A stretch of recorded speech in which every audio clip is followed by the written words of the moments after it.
Last lesson, we discussed the distinction between proactive and reactive coping. Between coping that involves you taking an active role in the management of your stressors, and strategies that involve you more passively surrendering to your stressors or avoiding them altogether.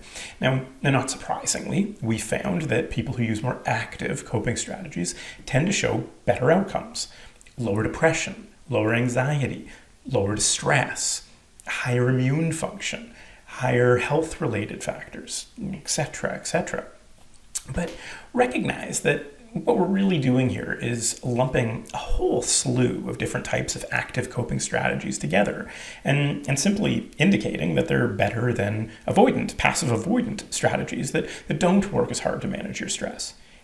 Now, that's very important to know, but it's also important to know that active coping strategies come in many flavors and are built, quite differently at times. As one example of this, just think back to the lesson on emotion versus problem-focused strategies.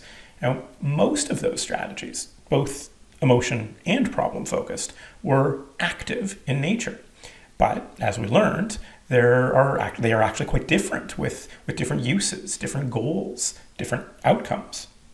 Now, in this lesson, we're going to separate active coping strategies in a different way, into more distinct categories based on the timing in relation to the stressor and the certainty with which the stressor is likely to occur.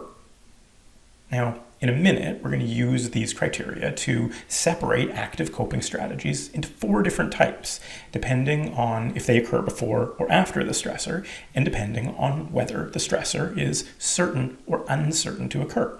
Okay, but before we do so, let's just talk through those distinctions a little bit for a minute. Why does the timing of the coping response in relation to the stressor matter? Well, because the purpose and the strategies that we use to deal with stressors that have already happened versus stressors that may happen in the future may be very different. Past harms and losses, those have already happened. And because they've already happened, they're also 100% certain. And so coping with these past harms or losses, which is often referred to as reactive coping, occurs in reaction to stressors that already exist or have already occurred. In these cases, preventative measures aren't generally possible. Right? They've already happened. And direct solutions sometimes aren't really possible either because they have already happened.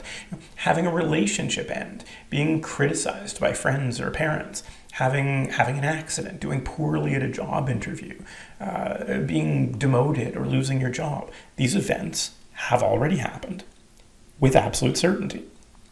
So reactive coping tends to involve methods then for coming to terms with the previous loss and potentially for switching it into a positive. These techniques can be either problem-focused or emotion-focused. You can try to find meaning in the loss. You can readjust your goals. You can use the loss to motivate changes that will reduce the likelihood that they happen again in the future. You can take some time to yourself to grieve. Note that all of these strategies remain active. They're not passive strategies. They don't involve surrendering to the loss or avoiding the loss, which are attempts to try to make the past a bit better. Rather, they all involve techniques intended to improve your present or your future. This distinction is very important because many people get caught up in coping strategies that aim to improve the past. You can't improve the past. It's already happened, and there's nothing you can do to make the past better. But what you can do is use the past to motivate yourself to improve the present or the future. So, when you're reacting to past events, a good question to ask yourself is that, am I trying to improve the past, or am I trying to improve the present or the future? Don't get me wrong. You should be allowed to grieve if that's what you need to do. Sometimes it is what you need to do. And grieving itself is actually an active process. Grieving involves taking in the loss, acknowledging the loss, working to come to terms with the loss. These are active processes, unlike avoidance, denial, or surrender. Now, in contrast to coping that occurs after a stressor has already occurred, coping that occurs before a stressor has occurred, referred to as proactive coping, can take several forms, and this is because future stressors are more varied. They differ in terms of how far in the future they may occur, and they differ in terms of their level of certainty. Imagine, for instance, that you're worried about a test that you have tomorrow. Or, alternately, imagine that you're worried about whether you're going to have a solid career in 5 years. These are very different types of stressors. One is immediate and certain. You're definitely going to have a test to take in a week. One is distant and much more uncertain. You may have to worry about your career, but it may also be that this isn't something you're really going to need to worry about or stress about so much, because it may be that it just works out just fine and that your future is bright and shiny. So because these situations are so different, they invoke slightly different types of coping strategies. When you face a shortly upcoming event that is certain or fairly certain, the type of coping you employ is referred to as anticipatory coping. You're anticipating the coming stress. Speaking in public, a coming dentist appointment, a job interview. These are immediate events that are about to take place. Now, if you take a problem-focused strategy, you'll target ways to try to solve the problem. For instance, for the job interview, you may practice, or you may read up on the company. Or if you take an emotion-focused approach, you may find a way to feel good and positive in spite of the risk. For the dentist, for instance, you may try to calm yourself, distract yourself, gain reassurance from others. But what about events that are less immediate or less certain? I'd like to talk about these more. Job prospects, relationships, health, economic prosperity, safety.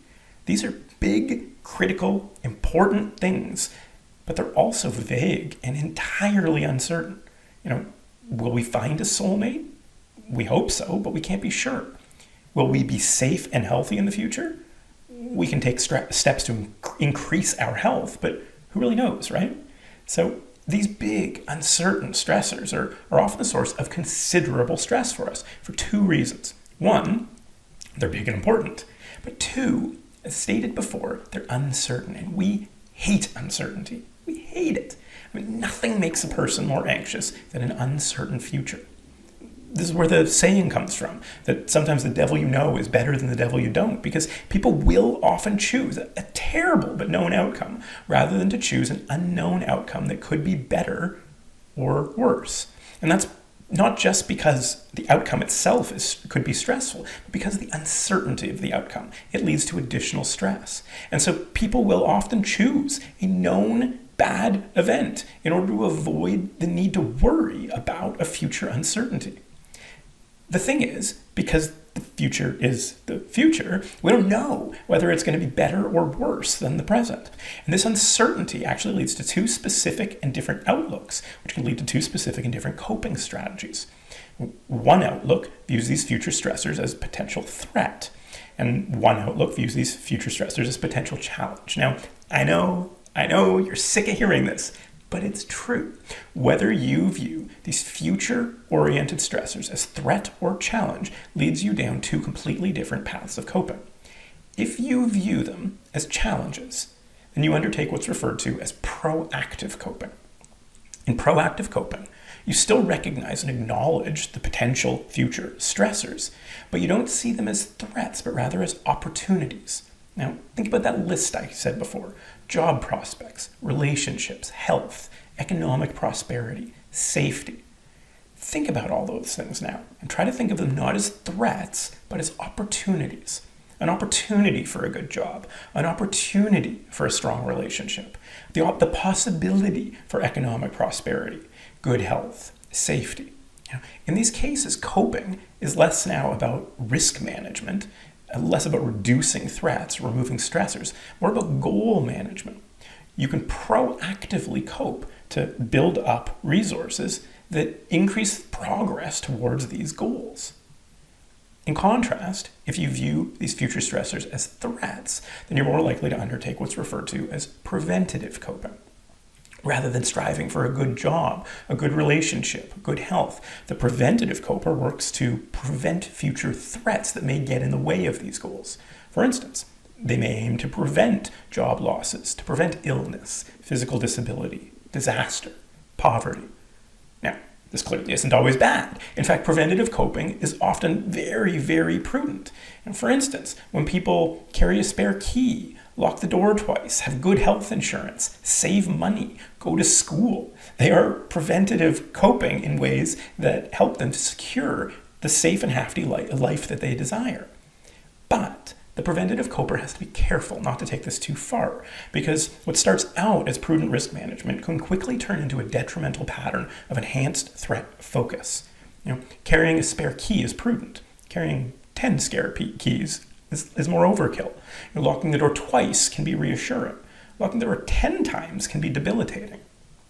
Washing your hands and taking vitamin C is a good way to avoid germs.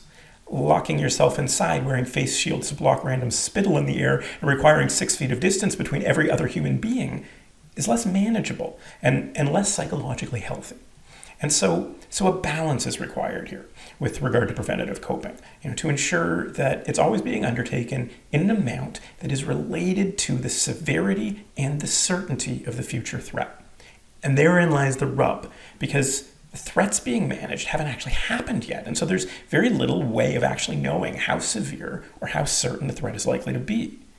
Thus, the preventative coper has to be really careful. Absolutely undertake proactive preventative measures. Absolutely eat well, get enough sleep, quit smoking, get an education, buy life insurance, etc., etc. These are prudent and some would say necessary ways of managing one's life and working to avoid future pitfalls. But also do be aware that preventative coping can go too far. It can be addictive and circular. Until everyone's locked indoors, afraid to be within 6 feet of other human beings.